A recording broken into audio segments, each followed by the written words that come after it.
all covered in today's China Truths. The news that an unknown virus is spreading in Russia has been denied by the Russian authorities, but Chinese students claiming to be studying in Russia have said on mainland social media platforms that Russia is currently experiencing an unprecedented, very fast-spreading virus. Many mainland netizens have reported the same symptoms of infection, and a netizen from Inner Mongolia said bluntly that the small town on the China-Russia border is in a panic. Chinese students studying in Russia. Russia is experiencing a rapidly spreading virus. On April 3rd, the mainland social platform Douyin blogger, student in Russia, Students Notes in Russia, said that he was infected with the virus for the 5th day that day. Today I can say responsibly that I don't know whether there is a new virus in Russia, but Russia is indeed currently experiencing an epidemic with a very strong transmission ability, which is spreading in Russia. The blogger said that he coughed a lot last night, which is highly similar to the new virus he mentioned, but I can't guarantee it now. But you can watch the video of his friend named Chen. He also said that he believes the new virus is real. Why? Because we are in Russia. We know the specific situation here. All those who try to refute the rumor are people who have not been infected with the virus. If you go out and hang around again, you will get infected immediately. The blogger said that only people and agents in Russia know the real situation. How can agents in China know the real situation in Russia? The blogger once again emphasized that he did not know whether it was a new virus. But there must be a virus that is spreading rapidly. Russia is currently experiencing an unprecedented flu. It cannot be called flu, but it is a virus that spreads very quickly, a severe illness. Bleeding cough virus appears in Russia. Infected people collapse as if all their strength has been drained. TikTok blogger Yixiu Talk recently released a video message saying that a bleeding cough virus appeared in Russia. Behind the official silence, a global concern is brewing. The video said, "There is no warning, no protection, only a sudden high fever." Who would have thought that in the spring of 2025, Russia would be overwhelmed by a mysterious virus? In just 1 week, from ordinary coughing to coughing up blood, from weakness to high fever, infected individuals collapsed as if all their strength had been drained.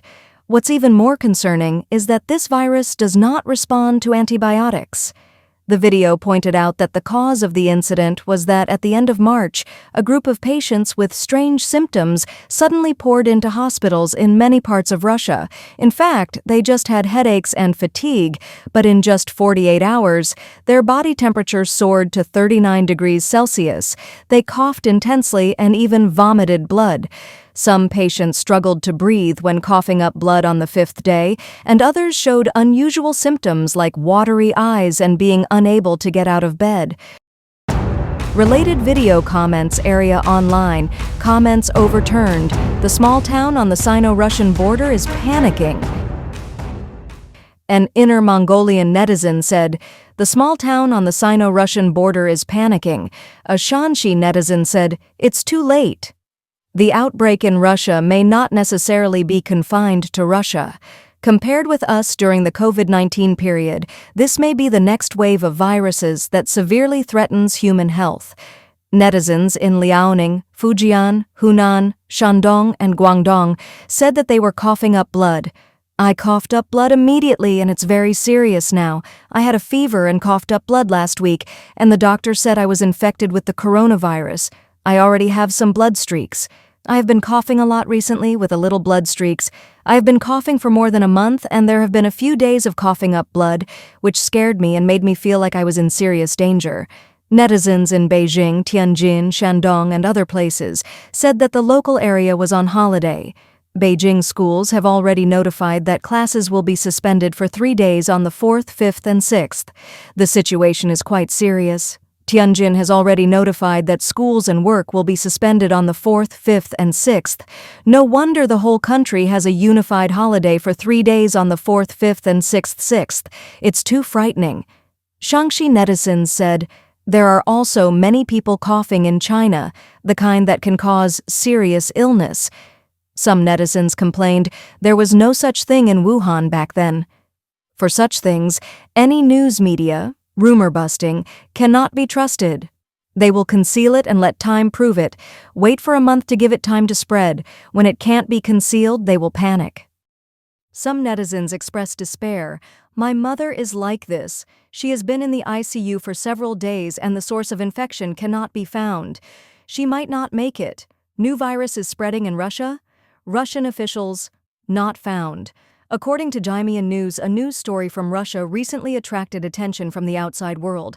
An unexplained respiratory infectious disease is spreading in the country, with severe symptoms and extremely rapid progression.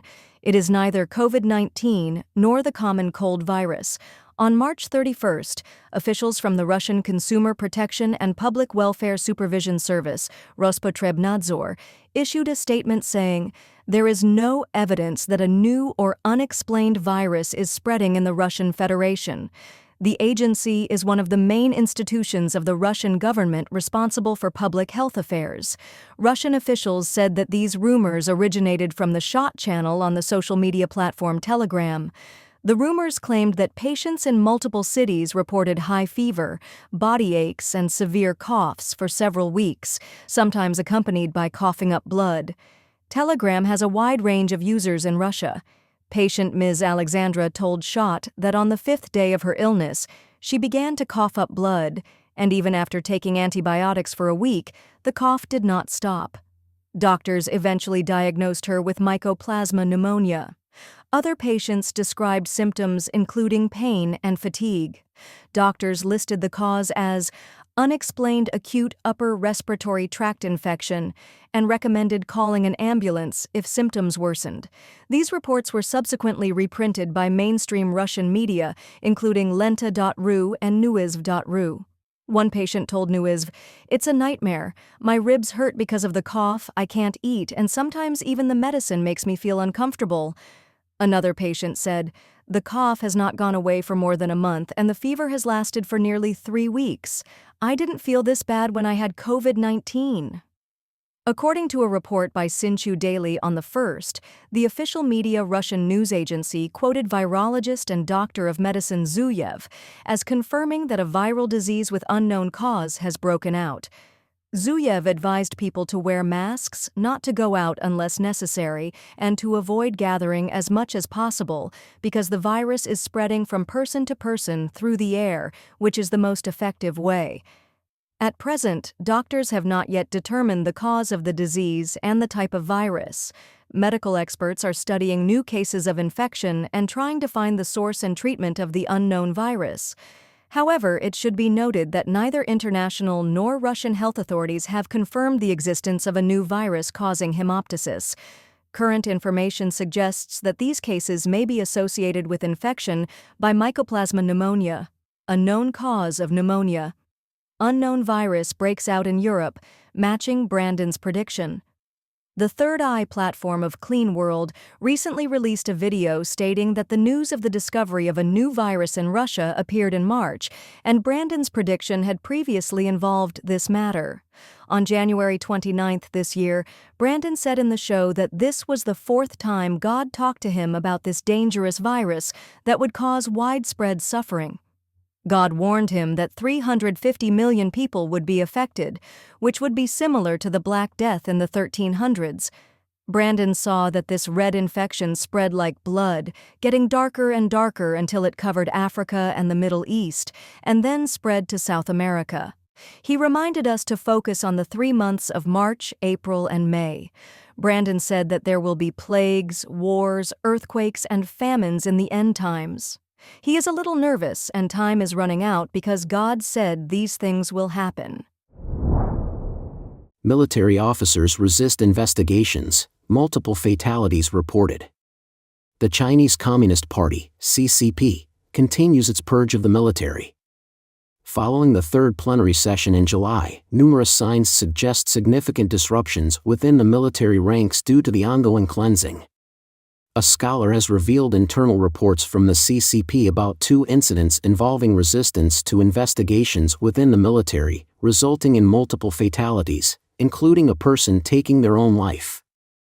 Yuan Hongbing, an Australia-based legal scholar with ties to CCP insiders, said that in late October, the CCP Central Commission for Discipline Inspection, CCDI, and the Military Discipline Inspection Commission jointly issued a document titled Notice on New Developments in Cadre Investigations.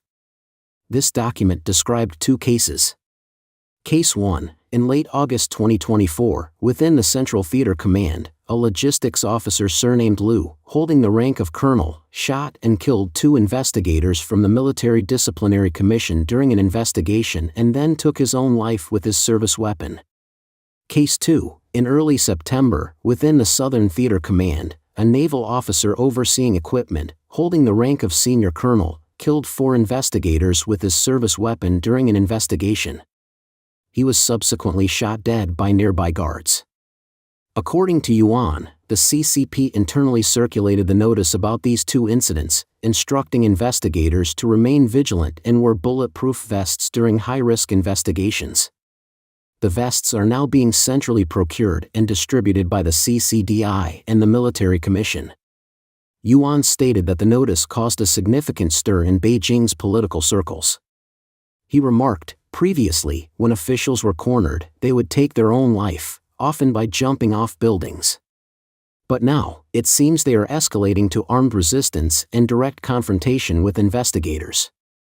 He believes CCP officials harbor deep resentment toward Xi Jinping, with some taking extreme measures out of a sense of rebellion. Yuan explained. These officials, instead of reflecting on their own corruption, are retaliating against investigators. Their mindset is, why should I be investigated? It's only because I lack the right connections with senior leaders that I'm being targeted. Every official has skeletons in their closet, and those investigating me might be even dirtier than I am. This sense of injustice fuels their defiance. Yuan noted that this wave of resistance is spreading among CCP officials in both the civilian and military sectors, particularly following the large-scale purges in the military.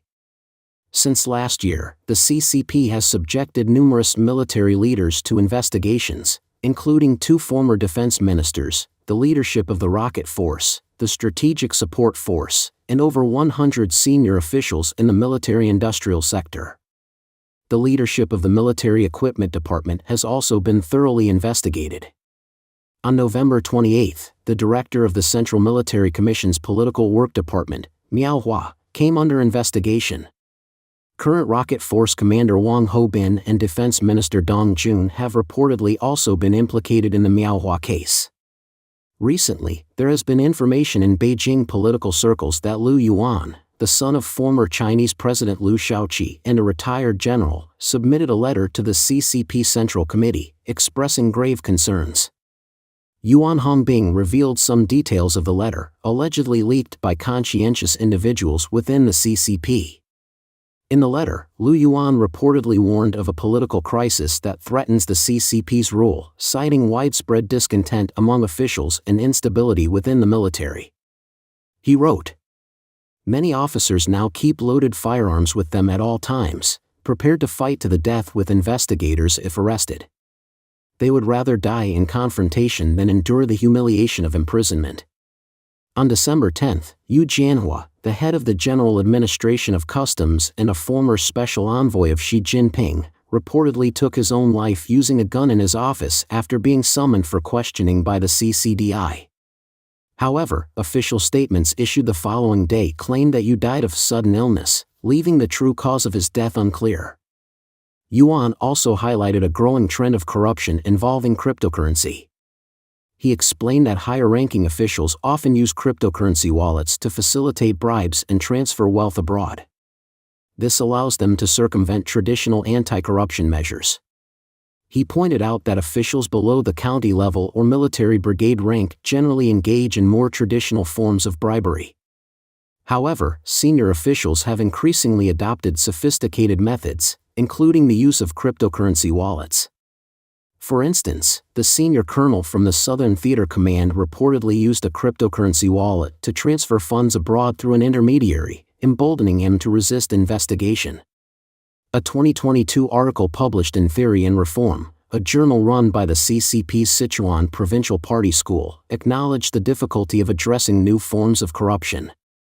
It described how corrupt officials exploit financial innovations such as shadow banking, cryptocurrencies, and decentralized finance protocols to conduct illicit transactions and launder money.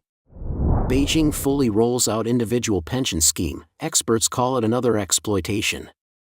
The Chinese Communist Party, CCP, recently announced the nationwide implementation of an individual pension system, claiming it is a voluntary investment option to meet diverse retirement needs. However, the move has sparked skepticism and ridicule among the public. Experts suggest the CCP might be borrowing from U.S. practices, but with ulterior motives. They believe the scheme is designed to cover financial deficits, amounting to another exploitation of low-income groups.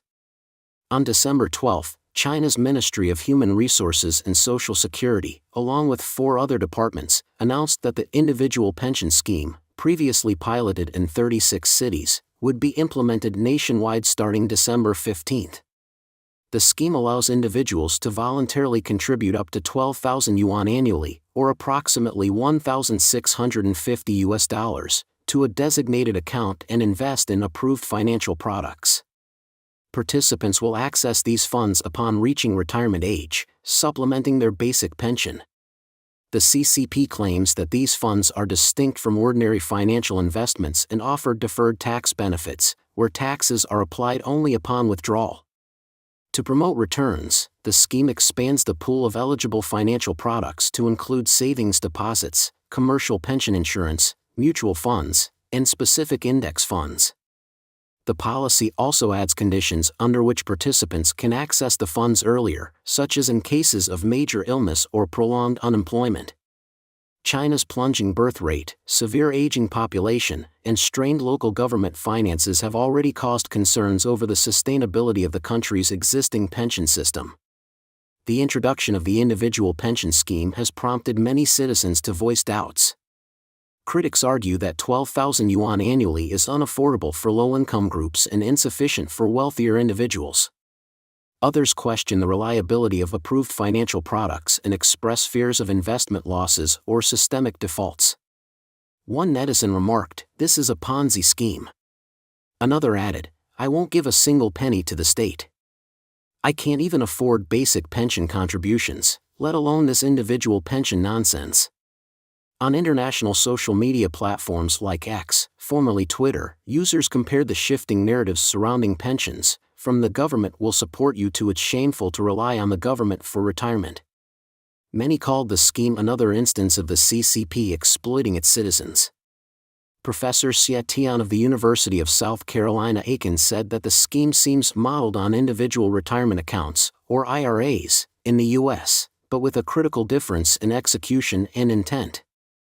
In the U.S., retirement accounts are typically managed by professionals and offer diverse investment options with transparency and accountability.